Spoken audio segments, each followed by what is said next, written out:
దేవునికి స్తోత్రములు. ప్రభు పేరట ఈ కార్యక్రమం వీక్షిస్తున్న ప్రియ దేవుని జనాంగమా, మీ అందరికీ నా హృదయపూర్వక శుభవందనాలు తెలుపుతాను. విజ్ఞానాభిలాషులారా, మీ అందరికీ కూడా నా హృదయపూర్వక శుభవందనాలు తెలియపరచుకోండి. ఇచ్చేతంటే మరి నా యొక్క మాటలు విజ్ఞానం అంతా ఎంతో ముచ్చటపడి మీరు స్వీకరిస్తూ ఉన్నారు. మరి మీ దగ్గర నుంచి వచ్చే ఫోన్లు బట్టి నాకు అర్థమయ్యేది ఏంటంటే, ఈ జ్ఞానం అందక తహతహలాడిపోతూ ఉన్నారు. మీరు ఎంతసేపు బైబిల్లో ఉన్న మాటలతోటే ఆ యొక్క చర్చిలో కానీ, స్వార్థ మీటింగుల్లో కానీ, చాలా వరకు టీవీ ప్రసంగాలు ఆ యొక్క మాటలే తప్ప, ఇవి బైబిల్ గ్రంథంలో ఉన్న వచనాలే తప్ప ఇంకా ఎక్కువ లోతుగా ఎవరికి ఇంకేం సమాచారం వెళ్ళటం లేదు. అటువంటి సమాచారం నేను ఇస్తున్నా కాబట్టి, అయ్యా మీరు ఈ రకమైనటువంటి బోధే మాకు చెయ్యండి, ఈ సమాచారం వేరే యాంగిల్లో మాకు రాదు, మీ నుంచే కావాలి అంటున్నారు. కాబట్టి నేను ఇట్లా ధర్మప్రకాష్ శర్మ గారి యొక్క జీవిత చరిత్ర చెప్తున్నామంటే కట్టే కొట్టేలాగా ఆయన జీవితం ఎట్లా అయింది చెప్పుకుంటూ సరిపోద్ది. అట్లా కాదు, దానికి కనెక్టెడ్గా ఉన్నటువంటి ఈ లోకంలో జరుగుతున్నటువంటి విషయాలన్నీ కూడా బైబిల్ వాక్యానికి అనుగుణంగా ఏది ఎట్లా జరుగుతుందనేది మీ ముందుకు తీసుకొచ్చి చూపించడం అనేది నా ప్రధాన ఉద్దేశం. అదే జ్ఞానం ఇవ్వాలి. బైబిల్ వాక్యం చదివి ఎన్నిసార్లు చదువుతాను కదా, దాని ద్వారానే ఇవి జరుగుతున్నాయి అని చెప్పి మరి ఇదివరకే చెప్పాను. పండిట్ ధర్మప్రకాష్ శర్మ గారిని దేవుడు దర్శనాల ద్వారా స్వరం వినిపించి ఏర్పరచుకున్నాడు. అట్లా ఇంకెవరికైనా దేవుడిగా చెప్పబడిన ఎవరికైనా చేయటం మనం చూసామా? పలానా మనిషిని పలానా దేవుడు పలానా ఇట్లా స్వరం వినిపించాడు, దీని ద్వారా మాట్లాడాడు, ఈ యొక్క బైబిల్ గ్రంథంలో దేవుడు తప్ప ఇంకెవరైనా ఎక్కడైనా మాట్లాడిన సందర్భం మీరు ఎవరైనా చూశారో? చూడాల. ఈ యొక్క బైబిల్ గ్రంథంలో దేవుడు మాత్రమే చేస్తున్నాడు. కాబట్టి ఈ విషయం మన అందరికీ తెలుసుకోవాలి కదా, తెలియని వాళ్ళు కూడా తెలుసుకోవాలి కదా. ఈయన ఒక్కడే చేస్తున్నాడు, ఇంకెవరూ చేయటం లేదు అనే విషయం ప్రజలందరికీ తెలియాలి. కాబట్టి ఇప్పుడు మీ ప్రజలకు ముఖ్యంగా మీకు తెలిసిన మీ పక్కన ఉండేటటువంటి ఇతర జనులు ఉంటారే, వాళ్ళకి తెలియదు ఇవన్నీ. వాళ్ళు కంపేర్ చేసి చూసుకోవాలి కదా. ఇదిగో ఏ దేవుడు ఎలా చూపిస్తున్నాడు, ఎలా మాట్లాడుతున్నాడు. మరి మనకున్న వాళ్ళు మాట్లాడట్లేదు, మనకున్న వాళ్ళు ఏం దర్శనం చూపించలేదు, ఏంటి తేడా అని వాళ్ళు పోల్చుకుని వాళ్ళంతటా వాళ్ళు నిర్ణయించుకుని ముందుకు రావాలి. మనం చెప్తే యేసు ప్రభువుని నమ్మండి అని చెప్తే వాళ్ళు ఎందుకు ముందుకు వస్తారు? అసలు మనం కూడా చెప్పడం ఎందుకు? కాబట్టి నాకు ఒక దర్శనం చూపించాడు. అసలు యేసు ప్రభువుని నమ్మని అనే పదం మీరు చెప్పాల్సిన అవసరమే లేదు. ఆ జ్ఞానం ఇది, సృష్టికర్త అయిన ఆయన ఈయన, దానికి ఉదాహరణలు, దానికి రుజువులు, సాక్ష్యాలు ఇవి. మిగతా వాళ్ళకి ఎక్కడైనా ఉందా లేదో వాళ్ళే చూసుకుంటారు. చూసుకుని అక్కడ ఏమీ లేదు కాబట్టి సృష్టికర్త కాదు, ఇక్కడే సృష్టికర్త. ఇదంతా తెలుస్తుంది. ఈ జ్ఞానం ఇచ్చావు, సృష్టికర్త ఆయన అంతటా అయ్యా నువ్వు కావాలని వాళ్ళే రావాలి తప్ప మనం నువ్వు రా అంటే ఎవరైనా వస్తారా? రమ్మని చెప్పడం కూడా ధర్మం కాదని నాకు దర్శనం ద్వారా చూపించాడు. అప్పటి నుంచి నా స్టైల్లో కూడా అదే పద్ధతి పెట్టా. నువ్వు యేసు ప్రభువుని నమ్ము అనే పదం నేను వాడట్లా. ఇదిగో బాబు సృష్టికర్త ఈయన, మీ ముందు చూస్తున్నాం ఈ జ్ఞానం, దీన్ని దృష్టిలో పెట్టుకుని నీకు ఏది కావాలో నిర్ణయించుకో, నీ స్వేచ్ఛ ప్రకారం నువ్వు చెయ్యి, నీకు ఏది కావాలంటే అదే దొరుకుద్ది. అంతే తప్ప బలవంతంగా నిన్ను ఎక్కడికి రమ్మని ఎవరో చెప్పడం లేదు. అలాగే ఇదేదో మతం మార్పుడని ఏం కాదు, అసలు మతం గురించి మాటే లేదు. సృష్టికర్త ఎవరో చెప్తున్నాం, దీంట్లో మతం ఏంటి? సృష్టికర్త ఎవరు? ఈ ప్రపంచాన్ని నిర్మించి పోషిస్తున్నటువంటి సృష్టికర్త ఈయన అని చెప్పాం. దీంట్లో మతం ఏముంటుంది? ఒకడే సృష్టికర్త ఉన్నప్పుడు ఆయనకి మతం ఏంటి? సృష్టికర్త ఆయన అని చెప్పుకుంటే వెళ్ళిపోతాం. కాబట్టి మతానికి దీనికి సంబంధమే లేదు. సృష్టికర్త ఈయన, ఆ సత్యమే బోధిస్తూ ఉన్నామని చెప్తా ఉన్నాం. మరి ఇప్పుడు ఎపిసోడ్ నెంబరు 144కి వచ్చాం. ఇది ప్రవచన్ టీవీ. ఈ సబ్జెక్ట్ అయితే సృష్టికర్త. పండిట్ ధర్మప్రకాష్ శర్మ గారు జీవిత చరిత్రలో అక్కడ కొంత గ్యాప్ తీసుకుని ఆయన జీవితంలో ఇక్కడ వరకు జరిగింది అని చెప్పా. తర్వాత కిందటిసారి ఎపిసోడ్లో నా జీవితంలో ఎట్లాంటి సంఘటనలు జరిగినాయి, ఇట్లాంటి దేవుడు ఇలా నన్ను మలుచుకున్నాడు, నేను ఒకప్పుడు అన్యజనుడిని, నన్ను ఎలా మార్చుకున్నాడు అని చెప్పి ఆ సందర్భంగా చెప్పా. ఒక 2 ఇన్సిడెంట్లు మీకు చెప్తాను, ఈ మధ్యనే సంభవించినవి, మీ జ్ఞానాభివృద్ధి కోసం అని చెప్పాను. ఏంటి అని అంటే, దేవుడు బైబిల్ గ్రంథంలో దేవుడు ఏం చెప్పాడు అంటే, మనుష్యుడు ఏం విత్తునో దాన్నే కోయును అన్నాడు. ఆ కోసేటట్టుగా కూడా ఆయనే చూస్తాడనమాట. మా అన్యులు ఏమనుకుంటారంటే కర్మ సిద్ధాంతం, ఎవరు చేసింది వాళ్ళ ఎత్తిమీదకి వస్తుందని. ఇప్పుడు ఈయనేమంటాడంటే, ఎవరు చేసింది వాళ్ళ ఎత్తిమీదకి రప్పించేవాడు ఒక ఆయన ఉన్నాడు కదా, అది నేను అంటున్నాడు. మిగతా చోట్ల ఎవరు చేసింది వాళ్ళ ఎత్తి మీదకి చూస్తున్నారే తప్ప ఇది నేనే వాళ్ళ నెత్తి మీదకి వచ్చేటట్టుగా చేశానని ఎవరూ చెప్పాల. చూసిన సిద్ధాంతం చెప్తున్నారు, కానీ ఇక్కడ అట్లా కాదు, నేనే చేస్తున్నా అంటాడు. గలతీ పత్రిక 6వ అధ్యాయం 7 వచనాలు చెప్పి ఇప్పుడు 2 ఇన్సిడెంట్లు మీకు చెప్పదలుచుకున్నాం. ఆ గలతీ పత్రిక ఒక వచనం మీకు చెప్తే, ఓహో ఈ వచనానికి దీనికి సంబంధం ఉందన్నమాట అని మీకు తెలుస్తుంది. గలతీ పత్రిక 6వ అధ్యాయము 7, మోసపోకుడి, దేవుడు వెక్కిరింపబడడు, మనుష్యుడు ఏమి విత్తునో ఆ పంటనే కోయును అని చెప్తా ఉన్నాడు. మనుషుడు ఏమి విత్తుతాడో దాన్నే కోస్తాడు అబ్బాయి, అది ఎవడో మోసపోకండి, ఇది జరిగి తీరుతుంది అన్నాడు అంతే దేవుడు. ఈ మనిషి విత్తిన దాన్ని ఏది విత్తుతాడంటే ఏదైతే చేస్తాడో దాని యొక్క ఫలితం వస్తుంది, వచ్చేటట్టుగా నేను చేస్తున్నానని చెప్తాడు. ఇప్పుడు 2 ఇన్సిడెంట్లు మీకు చెప్పాలనుకుంటున్నాను. అలాగే దేవుడు కావాలని కోరుకున్న వాళ్ళకి దేవుడు ఎట్లయినా సరే ఆయన కరుణతోటి ఆయన్ని చేరే మార్గం ఆయన మనం కానీ కోరుకునే పక్షమైతే ఆయన చేరే మార్గంలో ఆయన సహాయం చేస్తాడు. అటువంటి ఇన్సిడెంట్లే ఈ 2. మనస్ఫూర్తిగా నాకు నువ్వు కావాలి తండ్రి, నిన్ను నేను అంగీకరిస్తున్నాను, ఏ పరిస్థితుల్లో ఎవరో అడ్డుపడినా కూడా మనస్సులో మిమ్మల్ని ధ్యానిస్తున్నాను, మీరు కావాలి అని అనుకుంటే ఆఖరికి మరణ పడకలో మనం అనుకున్నా ఖచ్చితంగా దేవుడు కరుణించి మనల్ని ఏనాడు నువ్వు చర్చికి వెళ్ళినా వెళ్ళకపోయినా నీ యొక్క తపన ఆవేదన అంతా చూసి మన మనోవేదన చూసి దేవుడే ఆ పరలోకానికి ఎలా తీసుకుంటాడో ఇన్సిడెంటు ముందుగా చెప్తాను. ఆ తర్వాత ఇన్సిడెంట్లో ఈ యొక్క విత్తనం ఏది విత్తుతామో అది కోస్తాం అనే తర్వాత ఇన్సిడెంట్ చెప్తాను. ఈ మధ్యనే జరిగింది, ఈ మధ్యన ఒక నెల క్రితం జరిగినటువంటి ఇన్సిడెంటే మీకు చెప్తున్నా. మా పిన్ని గారు ఒక ఆమె ఉన్నారు, ఆమె వృద్ధాప్యంలో ఉంది, మరి సుమారు 80 చిల్లర ఉంటాయి వయస్సు. ఆమె మరణ పడకమే వచ్చింది. ఆ కుటుంబంలో ఎవరు యేసు ప్రభువుని అంగీకరించిన వారు లేరు. బాబాయ్ గారు ముందుగానే కాలం చేశారు, ఆమె పిల్లల దగ్గర ఉంటుంది. పుట్టి తులసిమ్మ గారు ఆమె పేరు. అయితే ఆమెకి ఆ నోట ఈ నోట తర్వాత మేము చెప్పే మాటలు కానీ ఎవరు చెప్పే మాటలు కానీ వింటూ ఆమెకు అర్థమైంది ఏంటంటే బైబిల్ గ్రంథంలో దేవుడు సృష్టికర్త అయి ఉంటాడు, ఖచ్చితంగా ఆయనే సృష్టికర్త అయి ఉంటారు. మరి మా అమ్మగారు సంతానంలో మేము చాలామంది ప్రభు వైపు చూసాం, ఆమె అవన్నీ మా ఇంటికి వస్తూ ఉండేది, చూస్తూ ఉండేది. కాబట్టి వీళ్ళందరూ అంగీకరించారు, ఇంత చదువుకున్న వాళ్ళు తెలిసిన వాళ్ళు వీళ్ళంతా అంగీకరించారంటే దేవుడు కరెక్ట్ అయి ఉంటాడని ఆమెకు మనసులో ఒక అభిప్రాయం వచ్చింది. అయితే ఆ పిల్లలు ఒప్పుకోరు కదా, యువతరం జనరల్గా ఈ జ్ఞానం అంతా ఉండదు, వాళ్ళకి తెలియదు, వాళ్ళు ఎవరు ఒప్పుకోరు కాబట్టి వాళ్ళు ఎవరైనా అంటే ఏమంటారో అని భయంతో చెప్పట్లా. కానీ ఆ మరణ పడక మీద ఉండగా ఇక డాక్టర్లు చివరి దశ అని చెప్పారు, మంచానికి అంటుకుపోయింది, లేవగలిగే పరిస్థితులు లేదు. ఆ రోజుల్లో బెడ్ మీద ఉండగా నేను ఇట్లా యేసు ప్రభువుని అంగీకరించాలనుకుంటున్నాను, అబ్బాయి రాజారావు కబురు చేయండి అని అందట. ఆ పిల్లలు నాకు కబురు చేశారు, ఇట్లా ఉంది పలానా సంగతి. నేను వెంటనే వెళ్ళాను. అప్పుడు అలా కొద్దిగా మాట్లాడుతుంది. అయ్యా నేను ప్రభువుని నమ్ముకోవాలని ఉంది, ప్రభు దగ్గరికి వెళ్ళాలని ఉంది, నాకు పూర్తిగా కోరిక ఉంది, నువ్వేం చేస్తావో తెలియదు అని నన్ను.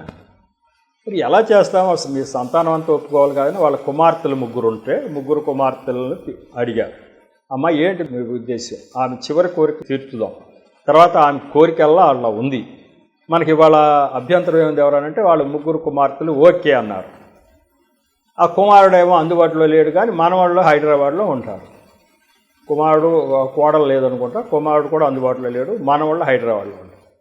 వాళ్ళకి ఫోన్ చేశాం, బాబు ఇది పరిస్థితి, మరి మేము ఆ కార్యక్రమంతో దగ్గరుండి జరిపిస్తాము ప్రభు మార్గంలోకి, మరి ఏదో బాప్తిజం ఇవ్వటం ఇవన్నీ చేయాలి, చేసి ఆ క్రమం ప్రకారం మేము సమాధి చేయాల్సి ఉంటుంది అంటే వాళ్ళు అలా కుదరదు అన్నారు.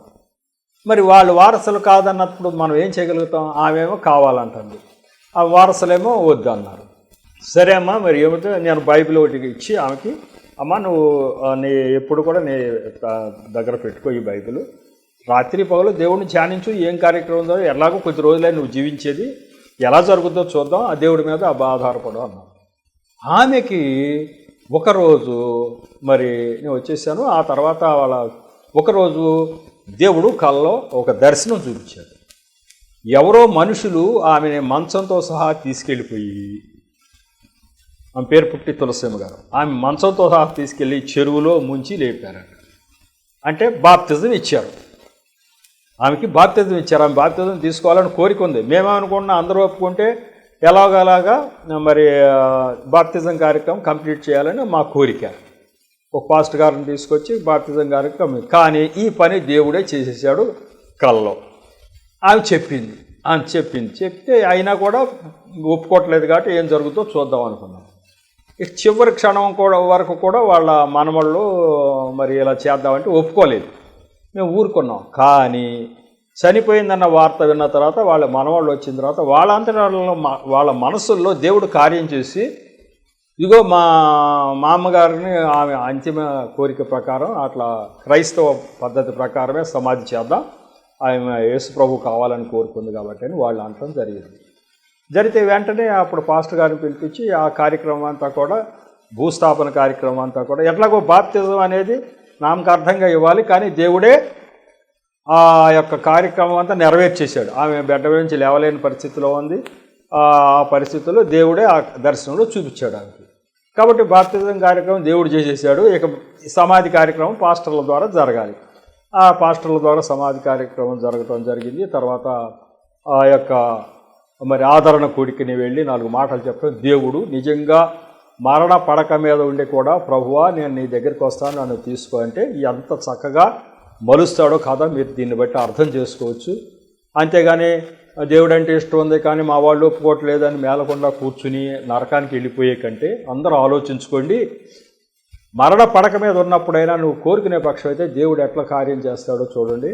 వాళ్ళ మనవాళ్ళు చివరి వరకు యేసు ప్రభు మార్గంలో కాదు అన్నవాళ్ళు వాళ్ళంతటా వాళ్ళు వచ్చి యేసు ప్రభు మార్గంలో చేయండి మా అమ్మగారిని కార్యక్రమం అంతా అని చెప్పారంటే అది ఎట్లా జరిగింది?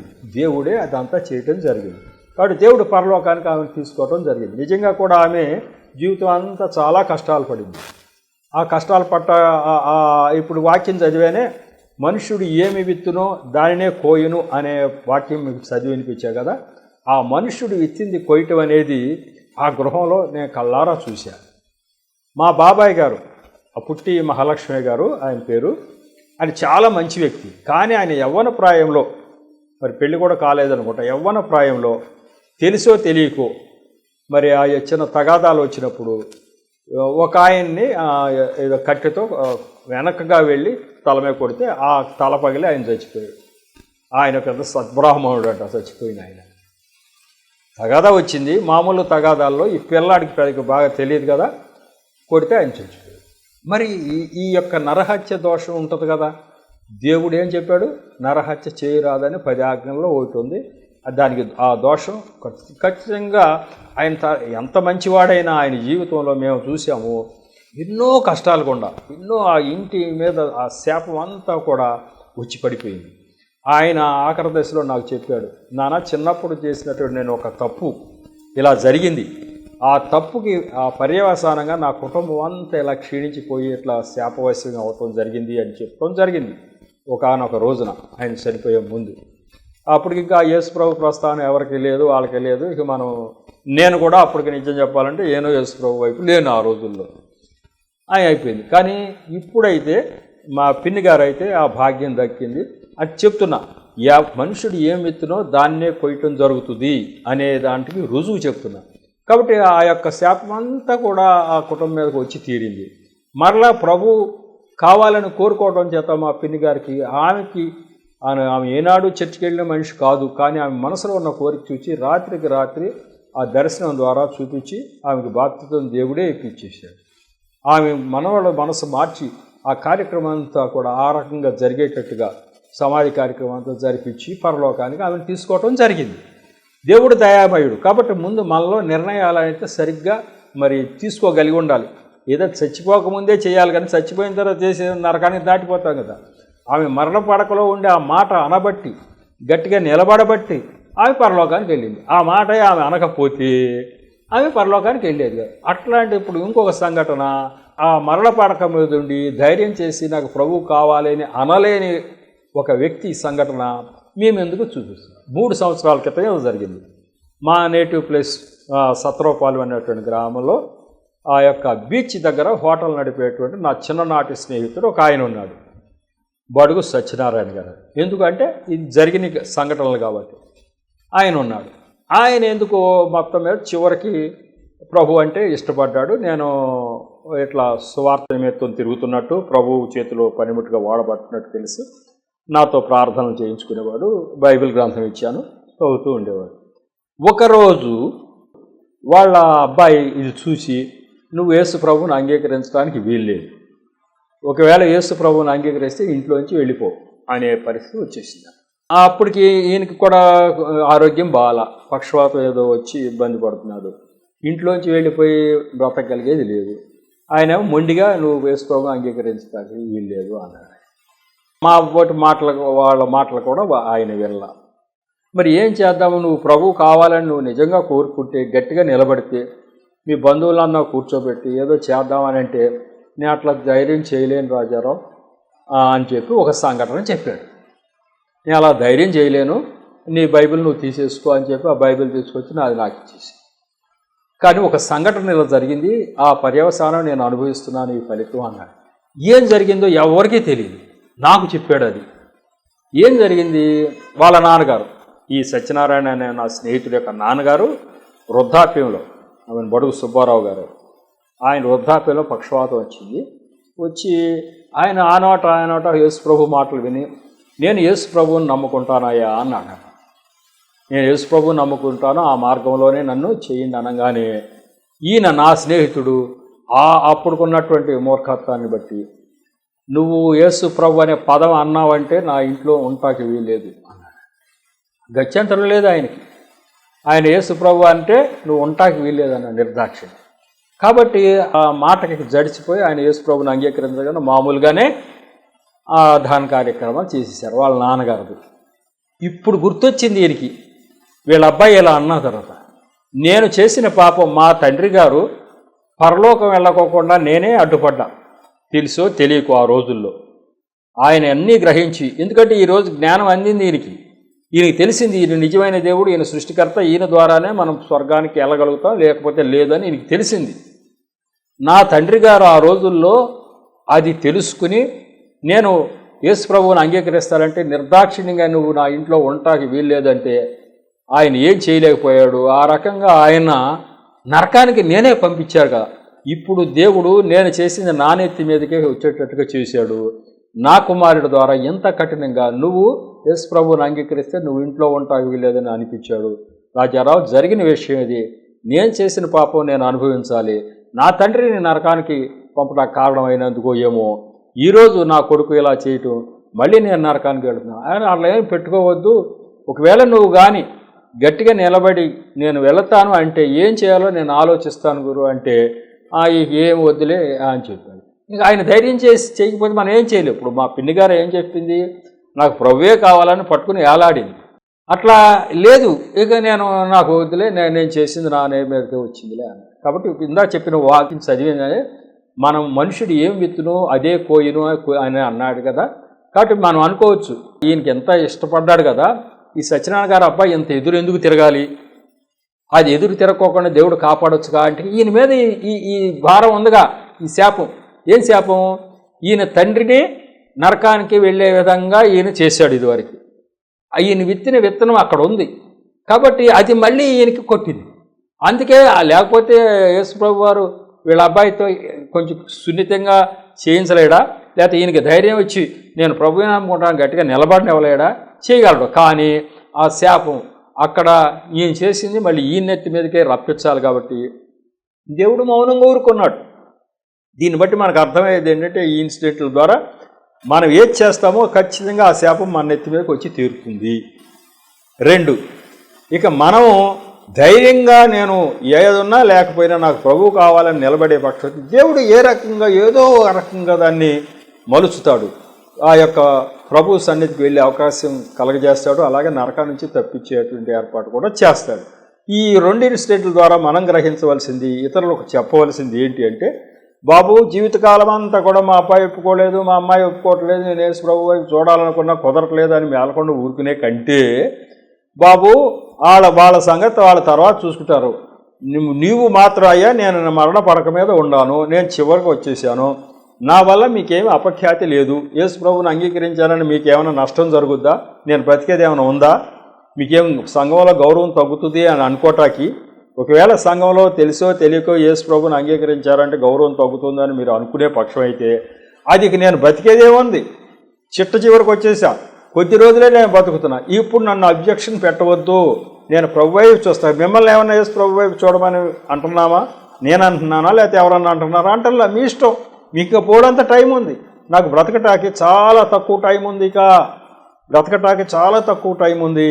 కాబట్టి మీకు అవమానం వచ్చేది లేదు, కాబట్టి దాన్ని తిరస్కరించవద్దు అని చెప్పి అడగొచ్చు. మరి పెద్దవాళ్ళు ఎవరైనా పిలిపించినా పెద్దవాళ్ళు అయినా కూడా వచ్చి, బాబు దీని విషయంలో మీరు అడ్డుపడవద్దు, దీనివల్ల మీకు వచ్చే నష్టమేమి లేదుగా, మీరు యేసు ప్రభువుని నమ్మొద్దు, జీవితకాలం అంతా నమ్మొద్దు అనుకున్నారు, నమ్మొద్దు. కానీ వాళ్ళని ఎందుకు మనం నరకానికి పంపించాలని ఒప్పించడానికి ప్రయత్నం చేస్తారు. కాబట్టి దీన్ని దృష్టిలో పెట్టుకోవాలని చెప్పి ప్రజలందరికీ కూడా నేను చెప్తున్నా, నా యొక్క ఈ సాక్ష్యాలు చెప్తున్నాయి, చాలామందికి ఈ సాక్ష్యం చెప్తున్నా. ఇలా జరిగింది మరణ పడక మీద ఇట్లాంటి నిర్ణయాలు తీసుకోవటం వల్ల మరి పరలోకానికి వెళ్ళగలిగిన వాళ్ళు ఒకరు, పరలోకం కోల్పోయిన వాళ్ళు ఒకరు. 2 ఇన్సిడెంట్లు. మా పిన్ని గారు పరలోకానికి వెళ్ళగలిగింది ఆమె నిర్ణయం ద్వారా. అలా ధైర్యం చేయలేకపోయిన విషయంగా నా స్నేహితుడు పరలోకానికి వెళ్ళలేక నరకానికే వెళ్ళటం జరిగింది. కాబట్టి ఇట్లాంటి సంఘటనలు ఉంటాయి. అలాగే ఈ మధ్యనే మా స్నేహితుడు ఒక ఆయన చెప్పారు, ఆయన న్యూజిలాండ్లో ఉంటారు, వాళ్ళు న్యూజిలాండ్లో ఉంటారు. వాళ్ళు కూడా యేసు ప్రభు వైపు చూడాలని ఇప్పుడు నా యొక్క మెసేజీల వల్ల కానీ వాళ్ళు కూడా ప్రభావితం అయ్యి, మరి ఆయన వాళ్ళ మిస్సెస్ మరణం పడక మీద ఉండగా ఇలాగే కోరిందంట. వాళ్ళ పిల్లలు ఎవరో అట్లా ఒప్పుకోవట్లేదు, కానీ మరణ పడక మీద అడిగిందట, అయ్యా నేను యేసు ప్రభు అంటే నాకు బాగా ఇష్టం మొదటి నుంచి, మీకు బయటపడి చెప్పట్లేదు, కానీ నా యొక్క అంతిమ యాత్ర అంతిమ క్రియలన్నీ కూడా ఆ రకంగా జరిపించండి, నేను ప్రభువుని అంగీకరిస్తున్నానని చెప్పడం చేత ఆ పిల్లలు కూడా ఫోన్లే చివరి కోరిక అని చెప్పి ఇట్లా జరిగింది అని చెప్పి మా స్నేహితుడు ఫోన్ చేసి, రాజారావు నా భార్య ఇలా మరణ పడక మీద ఉండి ఇలా కోరింది, నా పిల్లలు అంగీకరించారు, నాకు కూడా మనసులో ప్రభు అంటే ఇష్టమే ఉంది, పిల్లలు ఒప్పుకోవట్లేదని ఆగుతున్నాను, కాబట్టి ఆమె చివరి కోరిక ప్రకారం ఆమె పరలోకానికి వెళ్ళింది అని చెప్తే నేను చాలా సంతోషించాను. మరి నా విషయంలో కూడా చివరి వరకు కూడా వాళ్ళు ఒప్పుకోకపోయినా చివరిలో అయినా సరే గట్టిగా నిలబడి నాకు ప్రభు ప్రకారమే కావాలని అంటాను, ఈ మెసేజ్లను నాకు పంపించు, నాకు అర్థమైంది ఈయనొక్కడే దేవుడు, ఈయనొక్కడే సృష్టికర్త, ఈయన ద్వారా తప్ప ఆ యొక్క పరలోకం పొందలేమని నాకు బాగా అర్థమైపోయింది. పిల్లలు ఒప్పుకుంటే ఒప్పుకోకపోయినా సరే నేను మట్టుకి ఇలాగే వెళ్ళాలని నిర్ణయం తీసుకుంటున్నాను అని చెప్పడం జరిగింది. ఇలాంటి నిర్ణయాలు తీసుకోవాలి వృద్ధాప్యంలో అయినా సరే. అందుకనే ఈ యొక్క జ్ఞానం అందరికీ పంచుతూ ఉన్నాను. మా పెద్దమ్మ గారు ఒక ఆమె ఉంది, ఆమెకి యేసు ప్రభువు అంటే ఇష్టం అంటది, మా అబ్బాయిలు ఒప్పుకోవట్లేదు కాబట్టి నేనేం చేయలేను అంటది. మీ అబ్బాయిల సంగతి నీకెందుకమ్మా, చివరికి వచ్చేసావు, నువ్వు ధైర్యంగా నేను వెళతాను అని నిలబడితే మేము ఏదో ఒకటి చేస్తామంటే ఆ ధైర్యం నేను చేయలేను అని వదిలేటివి, ఇంతే. కాబట్టి ఎవరు నిర్ణయం ప్రకారం వాళ్ళ జరుగుతుంది. దేవుడు ఎవరికి ఏది రాసి పెట్టి ఉంటాడో అలాగే జరుగుతుంది అంటారు. ఆ రాసి పెట్టే విధం కూడా దీనికి సహకరిస్తూ ఉంటుంది, అలా జరుగుతుంది. ఇట్లా నేను నా కళ్ళ ముందు చూసినటువంటి ఇన్సిడెంట్లు ఇవన్నీ. కాబట్టి ఇప్పుడు నేను చెప్పేది ఒకటి, చాలామంది అన్యజనులు, మరి నేను ఇతర జనుల నుంచి వచ్చాను కాబట్టి తెలుసో తెలియకో పెద్దవాళ్ళని ప్రభు వైపు చూస్తానన్న వాళ్ళని అడ్డగించి వాళ్ళ నరకానికి వెళ్ళేటట్టు వాళ్ళే చేస్తున్నారు పిల్లలే. ఇక వాళ్ళు ఎప్పుడో వీళ్ళు ముసలోడైన తర్వాత గ్రహిస్తారు, అయ్యో నా తల్లి తండ్రిని నేనే నరకానికి పంపించారని ఇప్పుడు నా స్నేహితుడు బాధపడినట్టు ఎప్పుడో బాధపడతారు. కానీ ఇప్పుడు జరుగుతుంది ఇవన్నీ ఈ రోజునే మీ కళ్ళ ముందుకు తీసుకురావటం చేత ఇవన్నీ దృష్టిలో పెట్టుకుని నిర్ణయాలు మార్చుకుంటారు యవనస్తులు కూడా తెలియాలి. ఇదిగో మాకు తెలుసో తెలియకో నువ్వు ప్రభువు వైపు చూడవద్దని అడ్డగించడం చేత మిమ్మల్ని నరకానికి నేనే పంపిస్తున్నాను, ఈ తప్పు నేను చేయకూడదు అనే గ్రహింపు వాళ్ళకి వస్తుంది ఎప్పుడు ఇది చెప్పినప్పుడు. లేకపోతే వాళ్ళు ఈజీగా తీసుకుంటారు, మనమేంటి యేసు ప్రభువుని నమ్మటం ఏంటి, మన పూర్వీకులందరూ నమ్మారా ఏంటి అనే వాళ్ళ సిద్ధాంతం అది. వాళ్ళకి అసలు ఈ పూర్వీకులు నమ్మనందుకు వాళ్ళు ఎక్కడికి వెళ్ళారో మీకు తెలియదు. కానీ ఇక్కడ రుజువులు సాక్ష్యాలతో ఈ రోజున ప్రభు ఎవరో తెలుసుకునే అవకాశం అందరికీ కలిగింది, తెలుసుకోగలుగుతున్నారు. ఒక్కొక్కరు మరణ పడక మీద ఉన్నప్పుడు చాలామంది తెలుసుకోగలుగుతుంది. ఇక్కడ పండిట్ ధర్మప్రకాష్ గారి విషయం చరిత్రలో కూడా అదే జరుగుతుంది. ఆయన పండిట్ ధర్మప్రకాష్ శర్మ గారు ఆయన 39వ సంవత్సరంలో యేసు ప్రభువుని అంగీకరించారు, పెద్ద సేవకుడయ్యాడు. కానీ వాళ్ళ అమ్మ నాన్నగారికి యేసు ప్రభు ఎవరో తెలిసినా, ఆయన సృష్టికర్త అని తెలిసినా, సంఘంలో పరువు పోద్దనో మరి ఏదో కానీ వాళ్ళు యేసు ప్రభు వైపు చూడలేదట. వీడు కూడా బలవంతం చేయలే. ధర్మప్రకాష్ గారు ఆయన భార్య వాళ్ళు కూడా బలవంతం చేయలే. ధర్మప్రకాష్ గారి భార్య మీకు చెప్పాను కదా, ఒక పాస్టర్ గారు అమ్మాయి. కాబట్టి ఆమె ద్వారా ముందుగా ధర్మప్రకాష్ గారు రక్షించబడ్డారు. తర్వాత ధర్మప్రకాష్ గారు తల్లి తండ్రి ఎప్పుడు రక్షింపబడ్డారో చెప్పనా, తల్లి జ్ఞానేశ్వరి దేవి 86 ఏళ్ల వయసులో ఇక 3 నెలల్లో చనిపోతాననగా ఆమె అంతటా ఆమె ఆ కొడుకుని కోడలను దగ్గర తీసుకుని, అయ్యా నాకు యేసు ప్రభు అంటే ఇష్టం ఏర్పడింది, నేను అంగీకరిస్తున్నాను, నన్ను చర్చికి తీసుకెళ్ళండి అని చెప్పి చర్చికి తీసుకెళ్ళమని చెప్పింది 3 నెలల ముందు. ఆమెంతట ఆమె. వీళ్ళు చర్చికి వెళ్ళేవాళ్ళు కానీ ముసలి వాళ్ళని మనకెందుకు, వాళ్ళకి అన్నీ తెలుసు కదా, వాళ్ళ ఇష్టం, వాళ్ళు వస్తే వస్తారు లేకపోతే ఊరుకున్నారు. 3 నెలల ముందు. అలాగే వాళ్ళ తండ్రి గారు సోహన్లాల్ గారు, ఆయన 93వ ఏట, ఇక 10 రోజుల్లో చనిపోతాడు. ఆయన మరణ పడక మీద ఉండగా అప్పుడు తెగింపు వచ్చింది. బాబు, నేను యేసు ప్రభు వైపు చూస్తాను, నాకు నరకం నుంచి తప్పించుకోవాలని ఉంది, నేను యేసు ప్రభు వైపు చూస్తానని కొడుకుని కోడలను దగ్గర తీసుకుని మరి 93 ఏళ్ల వయసులో ఇంకా 10 రోజుల్లో చనిపోతా అన్న సమయంలో అప్పటికప్పుడు బాప్తిజాలు అవన్నీ ఏర్పాటు చేసుకుని ఆ యొక్క సమాధి కార్యక్రమం అంతా కూడా ప్రభునామంలో జరిగేటట్టుగా యేసు ప్రభుని అంగీకరించి పరలోకానికి చేరటం జరిగింది. కాబట్టి వాళ్ళంతటా వాళ్ళే రావాలి. ఇప్పుడు మనం బలవంతం చేయటానికి వీల్లేదు. నాకు కావాలి నా ప్రభు సన్నిధి నాకు కావాలని నువ్వు కోరుకుంటేనే జరుగుతుంది తప్ప ఎవరో వచ్చి బలవంతంగా తీసుకెళ్లేది ఏముండదు. కాబట్టి ఈ యొక్క చరిత్రలో కూడా ముసలితనంలో వాళ్ళంతటా వాళ్ళు వచ్చి ఆ యొక్క నరకాన్ని నుంచి తప్పించుకున్నారు. వాళ్ళు రాకపోతే వీళ్ళు ఏమైనా చేసేవాళ్ళ? పండిట్ ధర్మప్రకాష్ గారు పెద్ద సేవకుడు అయిపోయాడు. దేశ విదేశాల్లో విపరీతమైన సువార్త ప్రకటిస్తూ ఉన్నాడు.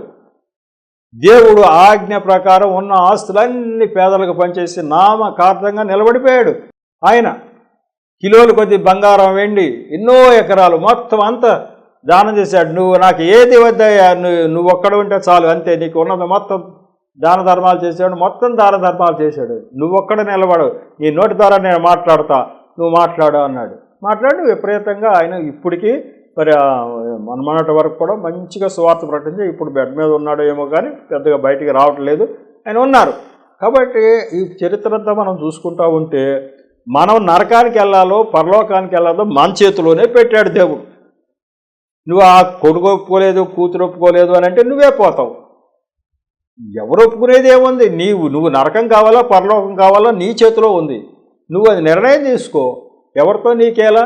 కాబట్టి అది సంపాదించుకుంటావో పోగొట్టుకుంటావో మన చేతుల్లో ఉంది. ఇటువంటి మాటలు, ఈ జ్ఞానమే మీకు చెప్తే మీరు అనేక మంది మీ చుట్టూ ఉన్నటువంటి ఇతరులు ఇటువంటి స్థితిలో ఉంటారు. మా వాళ్ళు ఒప్పుకోవట్లేదు, మా పిల్లలు ఒప్పుకోవట్లేదు అనేవాళ్ళు కోకొల్లలు నేను చూస్తున్నా. ప్రతి ఊళ్ళో కూడా ముసలితనంలో తెలుస్తుంది వాళ్ళకి, ఎందుకో ప్రభువు ఈయన ఒక్కడే దేవుడు అని తెలుస్తుంది. కానీ పిల్లలు ఒప్పుకోరు, ధైర్యం చేయలేరు. ధైర్యం చెప్పి నరకానికి వెళ్ళిపోతున్నారు. కాబట్టి ధైర్యం చేసి ఇటువంటి మాటలు, ఇటువంటి ఇన్సిడెంట్లు మనం చెప్పే పక్షం అయితే, ఇట్లాంటిది ఒక సంఘటన, చిన్న సంఘటన చెప్పి ముగిస్తా. ఆమె చాలా ఆస్తిపరురాలు, బాగానే ఉంది, ప్రభు అంటే ఇష్టం ఏర్పడింది. పిల్లలు ఒప్పుకోవట్లా. ఈ డౌట్ వచ్చింది, పిల్లలు ఏం ఒప్పుకోవట్లేదు. వెళ్తే చర్చికి వెళ్ళి కానీ బాప్తిజం తీసుకోబాక అంటున్నారట, తీసుకొనివ్వట్లేదు. మరి ఈ డౌట్ వచ్చి ఊళ్ళో పెద్దలందరినీ పిలిచి మా మీటింగ్ పెట్టించిందంట. బాబు, మా పిల్లలైతే అంటలా అంటలా నాకు పరలోకం లేకుండా చేసేటట్టుగా ఉన్నారు వీళ్ళు. నేను చచ్చిపోయిన తర్వాత వీళ్ళు ఏం చేస్తారో నాకు భయంగా ఉంది. నా ఆస్తులన్నీ అయితే ఇచ్చా కానీ ఈ విషయంలో నన్ను నరకానికి పంపించే పూచి వాళ్ళకి లేదు, వాళ్ళకి ఆ యొక్క అధికారం లేదు. కాబట్టి మరణ శాస్త్రంలాగా చెప్తున్నా, మీ అందరూ ఉంటారు, మీ కళ్ళ ముందే నా కార్యక్రమాలు జరుగుతాయి. చచ్చిపోయిన తర్వాత నేను ఖచ్చితంగా యేసు ప్రభు మార్గంలో ఉన్నా, యేసు ప్రభు మార్గంలోనే నా యొక్క భూస్థాపన జరగాలి అని పెద్దలందరినీ పిలిచి అందరితో చెప్పించి ఆమె చేసుకుని చనిపోయిందట. చనిపోయిన తర్వాత వాళ్ళు అందరూ వచ్చారు, నిజమేనయ్యా అందరితో చెప్పింది ఆమె, మా మాటలు కాదంటే వీల్లేదు, అందరితో చెప్పింది. యేసు ప్రభు నాకు కావాలని చెప్పింది, మీరు ఎవరు అడ్డగించే పని లేదని అందరూ మందలించారు. ఆఖరికి ఆమె అట్లాగే పరలోకం పొందింది. అంత ధైర్యమైన నిర్ణయం కావాలి. ఇగో వీడు రేపు పొద్దున ఏమైనా చేస్తాడని భయం ఉంటే అందరిని పిలిపించి చెప్పినట్టుగా అట్లా చేయాలి. ఇటువంటి జ్ఞానం అంతా మీకు ఉండే పక్షం అయితే అనేక మంది మీరు చెప్పడానికి వీలవుతుందని మేము ముందుకు తీసుకురావడం జరిగింది. తర్వాత ఎపిసోడ్లో ఇది కంటిన్యూ చేయాలా లేకపోతే పండిట్ ధర్మప్రకాష్ గారికి వెళ్ళాలా అని ఆలోచిస్తున్నాను. సరే, దాన్ని బట్టి చేస్తాను. ఇప్పుడైతే ఈ యొక్క 144వ ఎపిసోడ్ ముగిద్దాం. దేవుడి యొక్క మాటల సాక్ష్యాన్ని దీవించునుగాక. చిన్న ప్రార్థన చేసి ముగిస్తా. కృపగల దేవా, మహాపరిశుద్ధుడా, ప్రేమగల తండ్రి, ప్రభువా మీకు వందనాలు స్తోత్రాలు చెల్లించుకోండి. ఈరోజు ప్రభువా నా నోటి ద్వారా మీరే మాట్లాడారో, నన్ను మరుగుపరిచారు, బిడ్డల హృదయాలు తెరిచి విషయాన్ని గ్రహించే శక్తిని దయచేశారు. ఈ జ్ఞానం తండ్రి వారి మనసుల్లో ఉంచుకుని అనేక మందిని ఈ జ్ఞానంతో నింపి వారు తగిన నిర్ణయం తీసుకుని ఆ యొక్క నరకాన్ని నుంచి తప్పించుకోవడానికి అనేక మందికి ప్రభువా అవకాశం కలగజేసి ఆశీర్వదించమని ప్రార్థిస్తున్నారు. నిరంతరం మీ కాపుదల మా అందరి మీద ఉంచి ఆశీర్వదించబడి మా ప్రభువును రక్షకుడైన యేసు నామములో పరమతండ్రిని ప్రార్థించి వేడుకుంటున్నా తండ్రి. ఆమేన్. మరొకసారి మీ అందరికీ నా హృదయపూర్వక వందనాలు తెలుపుతున్నాను.